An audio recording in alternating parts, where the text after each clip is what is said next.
Hi everyone, welcome to the next update of my Pan That Palette series. So as many of you know now, in this series I'm trying to pan or do good damage to the pans of Mothership I Subliminal from Pat McGrath. This is what the packaging looks like. I don't always show it, so I just wanted to give that a shout out. It's beautiful artwork, and I definitely keep all my boxes of my motherships, and I'm one of those weird people, I don't even want to peel this part off. Yeah, so I might wait until I fully have panned this, or at least made good progress before I rip off the plastic protective film. But anyway, let's get right into it. I'm going to start with the companion palettes first. So as always, the highlight shade, because this palette doesn't have one, so I've been trying to pan this highlight shade for years now, for probably 2 years, in various makeup looks. I'm always use this, and it's just a random single from my collection, and I'm always expanding the pan, so it's already been repressed once before, and I'm just slowly chugging along trying to finish it. I will be very happy once it's gone. It served me very well, but I'm pretty tired of it too. I just want it gone and focus on a different shade, maybe from my other palettes. Second palette is the Too Faced Peachy Mattes, oldie but goodie, and I always use these two shades to blend out, sort of to blur out between my crease and my brow bone. That's what I use this for, to blend out other shades. And thankfully I finally hit pan on the top shade last time, and there's a really good dip in this one. So I think the pan for this is not too much far behind, but it still is not here. But I've given up on hoping to pan these quickly. A lovely subscriber mentioned that too. She said watching a lot of YouTubers trying to pan Too Faced shadows in particular are just really stubborn, and she is so right. It takes a long time to get through these, which is probably a good thing. The rest of the palette is untouched, so I'm just trying to work on these two for now, but I love the rest of this palette as well. Okay, now for the main event. Ta-da! So this is my progress since the last update. And let me talk you through all of the shades. Unfortunately, there's no new pans hit.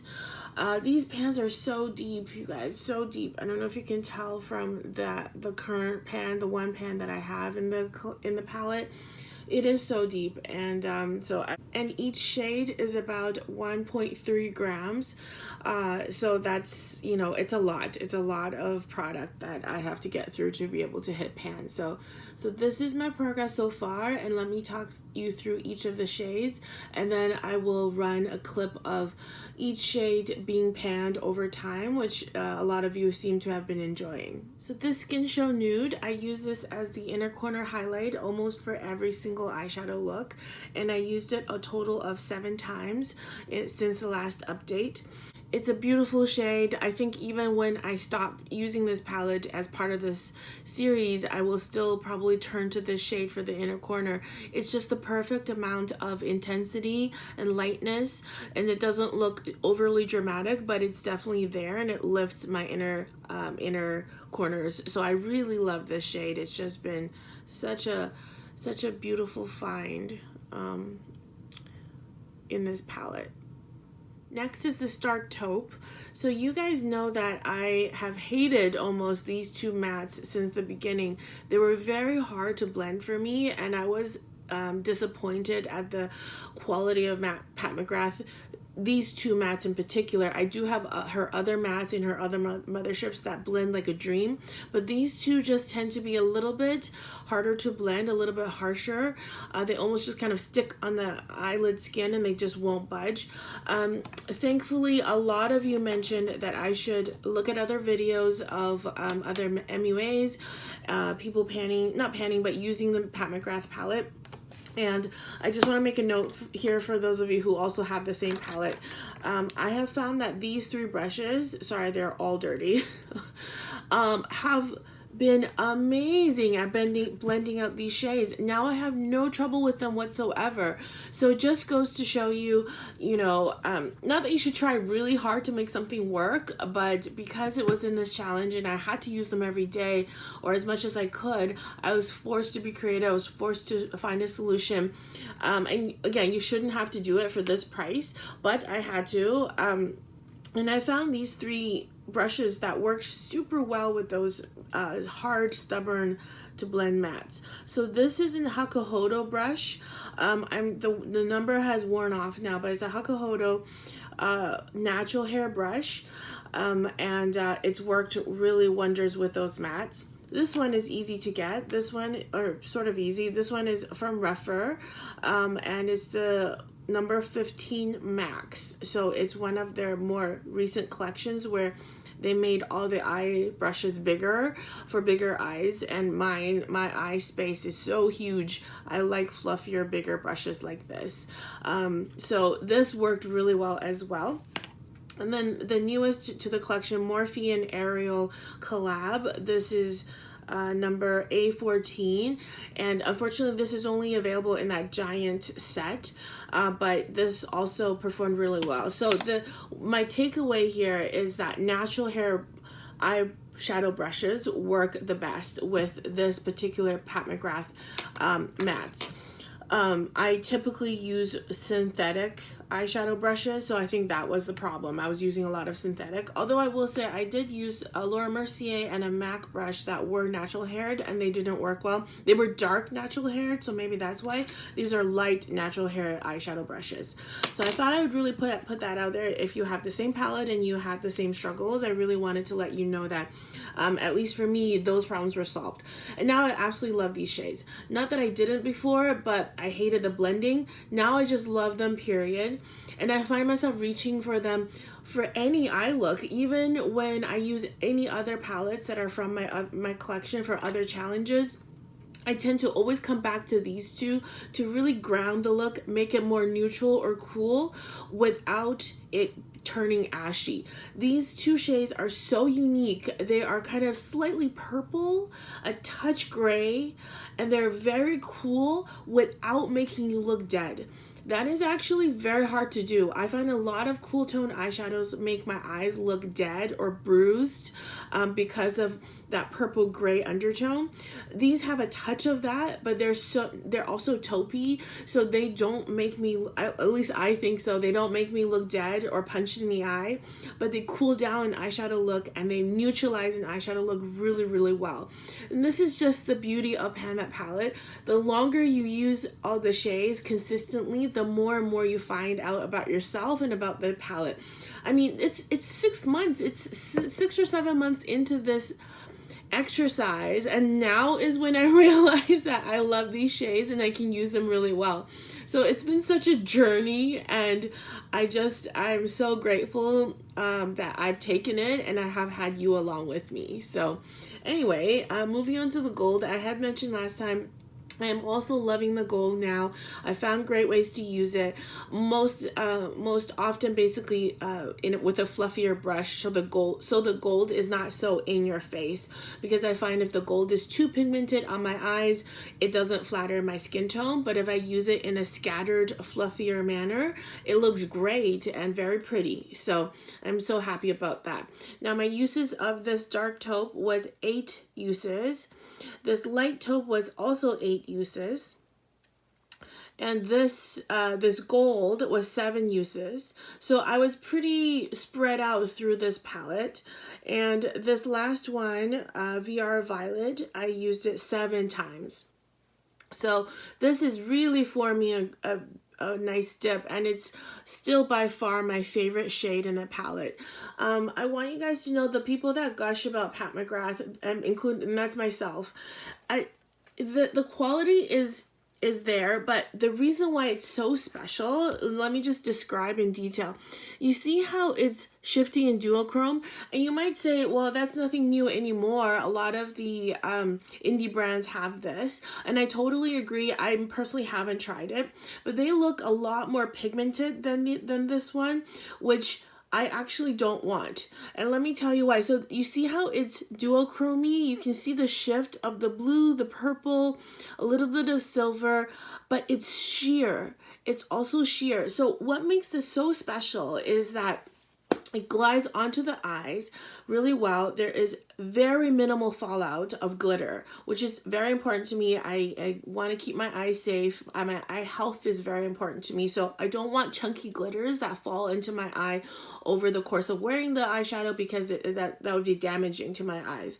So the particles are so fine and it stays on the eyelid so well without even glitter glue. So that's number one. Number two is it's so sheer that it's very versatile. It's so thin that it doesn't highlight the creases that are starting to come in on my eyelids, because just due to age and my skin losing elasticity. So it doesn't highlight the creasing on my eyelids, which is very important. When I find myself using kind of more foiled shades and glittery shades from other brands, it tends to magnify the creases in my eyelids. So that's number two, is that it doesn't magnify the crease and texture. Number three is that because it's so sheer, you have so many options. You can layer this on very lightly for a twinkly look, a very subtle twinkly look, or and then the base, whatever is underneath your eyes, whatever is shade is underneath this layer will show through. So it can influence what the shade looks like by having different base eyeshadows. And you can also layer it very heavily so that it is pigmented and you don't see through it. And you can also use a glitter glue to punch up the pigment by so much. So there's just so many different ways of using it, and it's very unique to the glitter world. I don't find this in any other brand really, and that's why I personally love Pat McGrath. And not that this is a love letter to her, but I also find just in my day-to-day, as you can see, I use a lot of different eyeshadows. I just love playing with them. I get complimented on Pat McGrath 90% of the time. So if I want a compliment that day from random women on the street, I will wear a Pat McGrath eye look. And I guarantee you someone somewhere at least once will compliment me on my eye look that day. That's why I love her, and I love her eyeshadows. Okay, rant over. Happy rant over.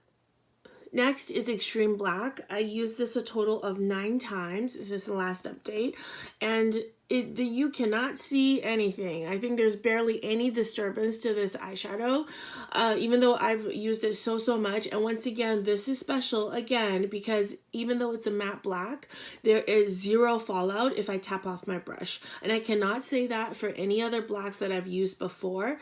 And in addition to that, it's easy to blend out.